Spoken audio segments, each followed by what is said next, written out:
My name is Jenny Rodas, and I'm 29 years old. For the longest time, I thought my marriage was something other people would envy. Stable, dependable, almost unshakable. I wasn't naive enough to call it perfect.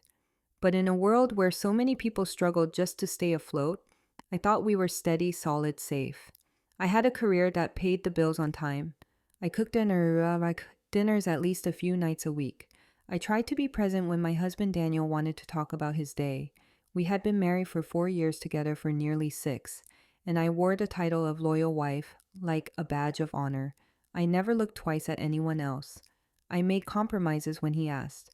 Once I even turned down a job offer in another city so he could finish his training program here.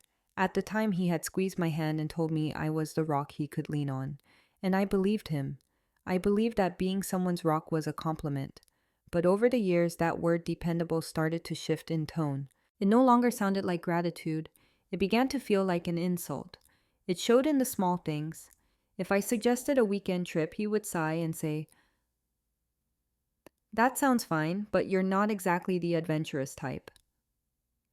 When I bought tickets to a local play, he would roll his eyes and mutter, "You know I like upscale things more than that." He even began to take little jabs at my career. I'm not a CEO, but I make good money, and I've always been proud of the fact that we've never once had to stress over bills. Yet he would smirk and say things like, "You're lucky you don't care about ambition the way I do. Must be nice being satisfied with average." I told myself it was stress. I told myself it was exhaustion. I wanted to believe he still respected me, but his words began to feel like pinpricks on my skin. Tiny, almost invisible wounds that still stung. And then there were the nights he glued himself to his phone. I'd walk into the room and he'd tilt the screen away with a too casual, just TikTok, relax. But something in his posture, in the way his eyes flickered, told me it wasn't TikTok. The space between us grew wider, even when we were inches apart. Conversation shortened into fragments. Laughter became rare. Our silences stretched cold and heavy, like a wall neither of us wanted to admit existed. One night I tried to bridge that distance. I came home with his favorite takeout and a bottle of wine. I thought maybe we could eat, maybe watch something together like we used to. My heart ached for something simple, something familiar. He barely looked up from his phone. I already ate with a friend after work. I forced a smile even as my chest tightened. "Oh, maybe later then." "Maybe," he muttered, his thumb still scrolling. That night, lying next to him in bed, I stared at the ceiling and wondered when I had become invisible in my own marriage. The ceiling fan hummed above me, steady and indifferent, while he turned onto his side, the glow of his phone reflecting across his face. I thought about all the compromises I had made, the nights I stayed up late waiting for him, the opportunities I had set aside, the ways I had convinced myself that loyalty was enough to keep us whole. But deep down, a whisper began to form, quiet but relentless. What if you're not enough for him? What if you were never enough? And though I tried to silence it, I had no idea that whisper was about to become a roar. It was a Thursday evening when everything finally snapped.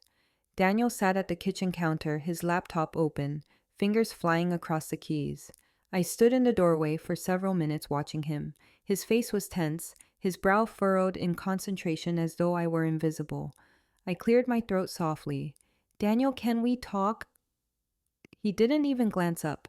"Not this again, Jenny. I'm busy." My hands tightened around the edge of the counter. "This isn't about nagging. I swallowed the lump in my throat. I feel like I'm losing you. I don't know what's happening between us anymore." Finally, he stopped typing. But instead of meeting me with concern, he groaned and rubbed his forehead like I was a burden. "God, Jenny, you always overthink everything. Can't you just let it be?" The words stung, but I pressed on. "No, not this time. I'm serious, Daniel. You barely talk to me anymore. You're always on your phone. You don't even look at me when I walk into a room. What happened? Did I do something? Did I miss something?" For a moment I thought he would brush me off again, but then he laughed. Not the kind of laugh that warms a room, not even the kind that hides nervousness. No, this was sharp dismissive, the kind that cut straight to the bone. "You really don't get it, do you?" I blinked, my chest tightened. "Get what?" He slammed the laptop shut and looked at me with a smirk I'll never forget. A smirk that said he was superior, that I was naive. You're basically my practice wife. The air left my lungs for a heartbeat I thought I had misheard. What did you just say? His voice didn't waver. Practice. That's all this is. I'll know what I want when I find better. You're good, safe, dependable, but you're not it. You're what people settle for when they're figuring things out. My whole body went cold. The room tilted. Practice. The word echoed in my skull, bouncing around until it hollowed me out from the inside. I wanted to scream, to throw the wine bottle sitting on the counter, to demand how he could say that after everything I had given up for him. But I didn't. Instead, I just stood there frozen, my jaw clenched so hard I thought it might crack. My stomach sank like a stone. Silence stretched between us, heavy and suffocating. Daniel rolled his eyes as if my stillness bored him. He reopened his laptop and began typing again, dismissing me entirely as though the words he had just spoken weren't a knife through my chest, but a casual comment, something to toss aside and forget. But I couldn't forget. I knew in that moment that something in me had broken. Not in a loud, fiery way people imagine when a marriage ends. No plates shattered, no voices rose. It was quieter than that. It was the kind of breaking that comes with clarity. He had just told me exactly who he was, and I would be a fool to pretend I hadn't heard it. That night I lay beside him in bed. He scrolled through his phone, the glow reflecting on his face, his fingers tapping lazily at the screen. I stared at the ceiling, my eyes burned, but no tears fell. Every time I closed my eyes, I heard the word again. Practice. It wasn't just cruel, it was the truth leaking out, the kind of truth you only reveal when you've already convinced yourself of it. By morning, I knew what I had to do. The morning after Daniel called me, his practice wife, something inside me had shifted. I didn't explode. I didn't beg him to take it back. I simply moved forward. While he showered, I sat at the kitchen table with my phone and called a lawyer I knew through a mutual friend. By lunch, I already had an appointment scheduled. Walking into that law office felt surreal, like stepping into a parallel version of my own life. The attorney slid papers across the desk, explaining details in a calm voice, while my hands trembled faintly against the polished wood. Divorce. I signed where I needed to, my pen scratching against the paper like thunder in the quiet office. My chest was tight, but beneath it there was something else, something I hadn't felt in months. Clarity. That night I drove home with the papers folded neatly in a folder on the passenger seat. I didn't cry. I didn't even listen to music. The silence itself felt like an answer. When I walked into the house, Daniel was on the couch scrolling his phone again, a smirk tugging at his lips. He didn't even look up. I held the papers against my chest, feeling the weight of them. Then slowly I set them down on the kitchen counter. "What's this?" he asked, frowning as he flipped the folder open. I met his eyes steady. "Divorce papers." His head snapped up. "You're kidding!" No, my voice didn't shake. "I'm not." He laughed, a sharp, nervous sound. "You can't be serious." Over one argument over something I said when I was frustrated, I crossed my arms, grounding myself. "You didn't call me your practice wife by accident, Daniel. You meant it." His face faltered just for a moment, then he scoffed, leaning back. I was angry. People say things they don't mean. "No," I countered softly. "People say things they'd never admit otherwise when they're angry. And you admitted everything." He pushed up from his couch, his posture bristling with false confidence. "You're being dramatic. Every couple fights. You think throwing away a marriage over one slip-up is reasonable?" I stared at him, silence stretching like glass between us. Finally, I said, "Couples fight, but couples don't call each other disposable placeholders. You showed me exactly how little I mean to you. I won't stay and wait for you to find better." His jaw tightened. "So that's it. You're just giving up." I almost laughed at the irony. "No, Daniel, you gave up. I'm just listening." His voice rose sharper now. "You're just doing this to punish me. You want me to beg?" "Is that it? You think this is teaching me some lesson?" I shook my head, calm. "I don't want to punish you. I want to move on." He slammed his hand against the counter, the sound cracking through the room. "Unbelievable. After everything I've done for this marriage, you're walking away like it's nothing." My eyes flicked to the papers between us. "You said it yourself. To you, this marriage is nothing. Practice, so let's stop pretending." For the first time since I'd known him, Daniel didn't have a quick comeback. His mouth opened, then closed again. His eyes flickered with something I couldn't name. Fear, maybe, or regret. I didn't wait to find out. I picked up my jacket, slung it over my shoulder, and walked toward the door. Behind me, his voice cracked. "You're making a mistake." I paused in the doorway, turned back once, and said, "No, Daniel, for the first time in years, I'm not." And then I left. That week blurred into a series of logistics meetings with the lawyer, splitting accounts, canceling the joint credit card. I moved into a small rental, the kind of place that was quiet enough to let me breathe. Daniel barely responded at first, almost like he didn't believe I'd actually go through with it. He didn't even sign the papers right away. Instead, he sent random texts. "We need to talk. This is stupid. Just come home and we'll figure it out." I didn't answer.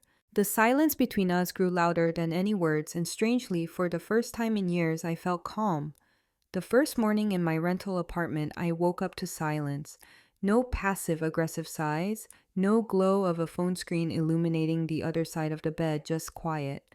I brewed coffee in a small pot that sputtered and hissed, filling the air with a rich aroma. For the first time in a long time, I realized how much I had missed the sound of my own breath, without tension pressing against it. Life was simple, stripped down to essentials, but it was mine. Daniel, however, seemed to sprint in the opposite direction. Within days, his social media exploded. Rooftop bars, expensive restaurants, dinners with a woman whose face never fully appeared in the frame, though her manicured hand and glittering jewelry gave her away. A friend of mine, Melissa, texted me one night, "Have you seen his Instagram lately?" I hadn't. I unfollowed him the day I filed, but curiosity tugged at me. I opened his profile and scrolled. There he was, grinning with a champagne glass in hand. New clothes, new watch, new woman.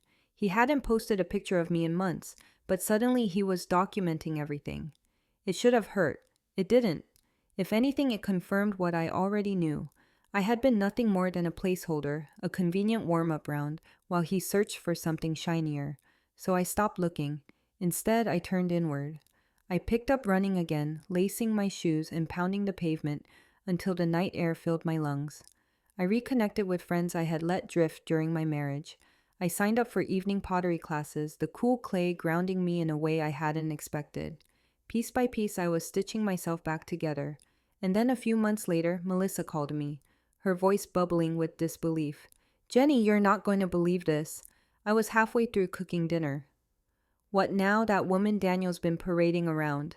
Turns out she was already engaged. He was just her side project. Apparently, she dumped him at some bar last weekend, threw a drink in his face, screamed at him in front of everyone. I froze with the wooden spoon in my hand. Engaged. Yep. All this time he was bragging about her, and she was never his to begin with. It's poetic, honestly poetic. Predictable. I leaned against the counter, absorbing it. But strangely, I didn't gloat. I didn't text him. Didn't feel the urge to rub salt in the wound. All I felt was relief. Because for once, this wasn't my mess anymore. The shift was obvious.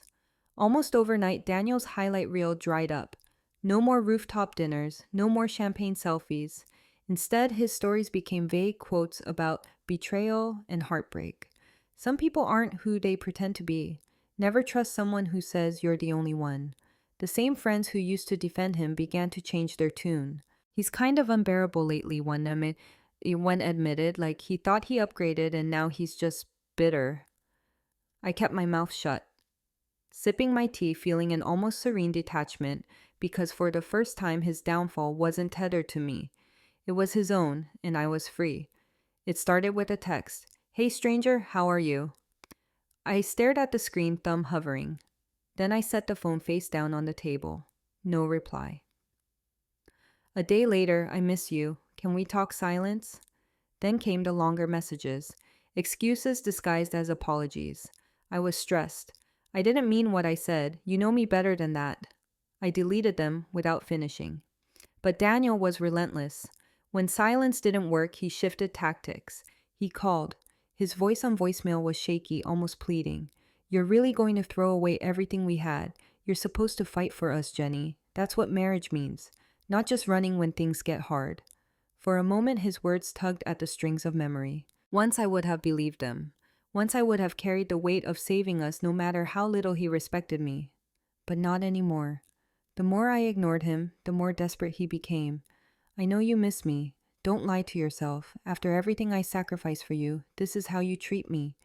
You're cold, Jenny, heartless. No wonder I wanted more.